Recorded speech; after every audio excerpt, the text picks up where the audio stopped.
in May of 2004, my father was diagnosed with kidney cancer at the age of 63. My father had an incredibly profound impact and influence on my life. And because my father was a private man, he chose not to share his illness publicly until he had gone through all of his treatment. And then I remember when we finally heard the diagnosis and went to see him, and there with my mom and my dad and my brothers, and we prayed passionately for my father to be healed. We prayed, we believed God for his healing, and we poured out our hearts. As a matter of fact, I remember even our church praying for my dad that he would be healed.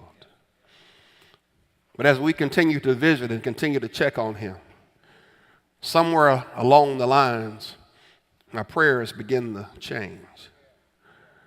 As I began to watch the disease have an impact upon his life, my prayers began to shift, not just from what I wanted, but they shifted more toward, God, whatever your will is for my father, I pray that your will may be done in his life.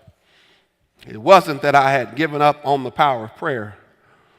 It was just that somewhere in the course of time, my heart began to shift from just asking God what I wanted to asking God, whatever you want to do, he's your child. And 8 months after my father was diagnosed, God would call him home to be with the Lord. And I'm no expert in prayer. I'm learning every day about prayer. But I learned some significant lessons during that season of prayer in my life.